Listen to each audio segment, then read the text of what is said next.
Bom dia! Agora eu vou falar sobre autoestima e necessidade de ficar em grupo, necessidade de sentir pertencimento a um grupo. Essa necessidade de sentir pertencimento é uma necessidade ruim, nefasta, uma necessidade que às vezes as pessoas não veem, às vezes as pessoas veem pouco. Essa necessidade faz mal demais. É uma necessidade que beira a possessividade. É uma necessidade que beira a possessividade. E essa necessidade de estar em um grupo, de querer a todo momento, por exemplo, ser notado, mostra que, mostra mesmo que tem pouca autoestima. Ou, pelo menos, é porque assim, uma pessoa em tese que que sai bastante, que anda bastante com amigos, etc., tem muito tempo livre. Ou seja, talvez às vezes falte trabalho na rotina dessa pessoa. E se falta trabalho, falta falta movimento, falta essa atitude de se testar e de ver que consegue fazer as coisas. Por exemplo, eu trabalhando no Pizza Hut, para mim é extremamente necessário. É muito bom. Eu senti que eu saí do trabalho, meu pé tá melhorando muito. Eu vou voltar a trabalhar logo. Isso é muito bom. Eu saí do trabalho e senti que, poxa, eu fiquei 4 horas trabalhando. Uh, tomar uma água agora, descansar um pouco, voltar pra casa. Chegar, sentar no sofá, fazer assim no sofá. É muito bom. Enfim. Sentir que tá ajudando. O trabalho faz isso. Enfim, eu tava falando sobre falta de autoestima. Essa necessidade de.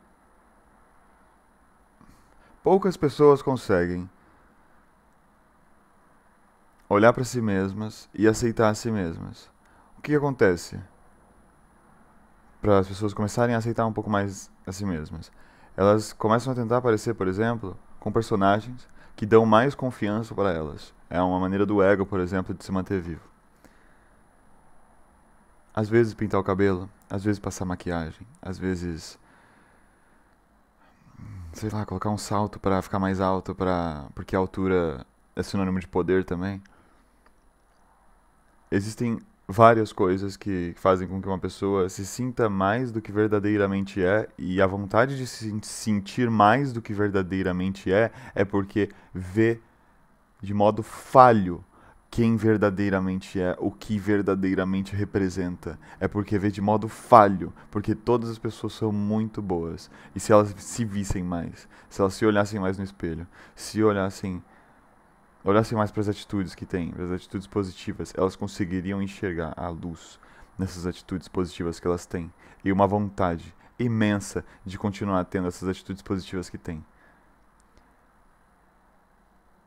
Às vezes, a autoestima é iniciada, é engajada, às vezes a autoestima só começa a ser desenvolvida por falas externas. Na maioria das vezes, por exemplo, a mãe falando alguma coisa pro filho, nossa, como você é bonito. Aí nos amigos falando, amigos é um pouco mais complicado, né? Porque são poucos os amigos, pelo menos na minha história, que eu lembro, foram poucos os meus amigos que falaram coisas positivas. Foram vários, mas eu tô falando de amigos mais próximos. Amigos mais próximos que falaram coisas extremamente positivas, por exemplo, isso é complicado. É complicado. Às vezes, na masculinidade, existe um medo de parecer homossexual. E esse medo de parecer homossexual faz com que os homens se amem menos. Enfim, sobre falta de autoestima. é, Às vezes a autoestima vem de fora, né? Essa indagação. Primeira indagação, autoestima. Nossa, mas você é bem bonito. Você é bem bonita. Vem de fora. E às vezes a pessoa se prende a essa pessoa que fala essas qualidades positivas e que reforça essas qualidades positivas. Isso é complicadíssimo. Isso é complicadíssimo, super perigoso.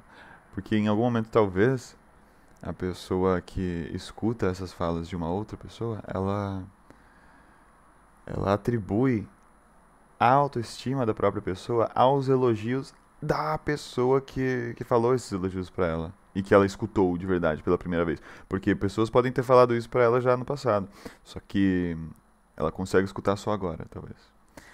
E o reforço dessas qualidades tem que ser feito de verdade por cada pessoa. As minhas qualidades e o reforço das minhas qualidades é dever meu de fazer, de desenvolver. E uma vez que eu já estou acordado e vivo e quero melhorar e quero continuar fazendo coisas boas. Existem pessoas por aí que estão metaforicamente dormindo. Pessoas que nem sentem que têm controle sobre as próprias ações. Que, por exemplo, o tesão controla mais do que a razão. Que, por exemplo, a competitividade controla mais do que a razão. Que, por exemplo, a inveja controla mais do que a razão. E são coisas que fazem com que o ser humano cada vez mais fique doente. É necessário conversar mais, ser mais verdadeiro para que essas coisas, ser mais verdadeiro principalmente consigo mesmo.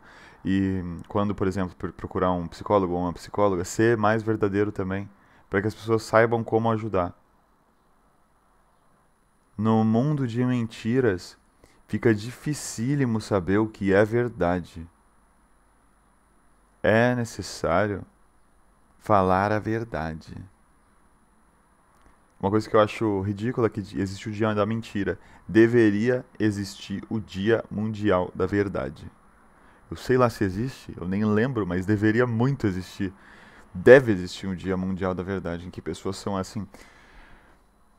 Poxa, isso deveria ser basicamente todo dia deveria ser o Dia da Verdade, o Dia da Mentira deveria ser inexistente, por exemplo. Às vezes as pessoas acham na mentira um conforto. Isso é nefasto. Para vir em sociedade, para querer ter filho, etc., é nefasto. É ruim.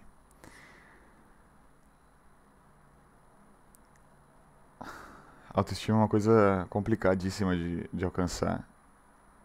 Principalmente quando, por exemplo, na infância você sai na rua ou vai pra escola e sofre bullying e sofre desrespeito, etc. Claro que é uma forma de se deixar mais forte e entender que tem que às vezes revidar, de certa forma, e falar: ei, ei, ei, pare de me chamar de feio.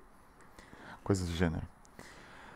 É, mas enfim, idealmente,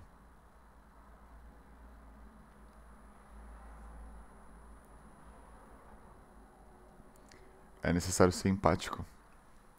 Realmente é necessário ser empático. Para que desrespeitos, por exemplo, desrespeitos que vêm de uma intenção desrespeitosa mesmo, de uma intenção maléfica, sejam inexistentes. Muito obrigado.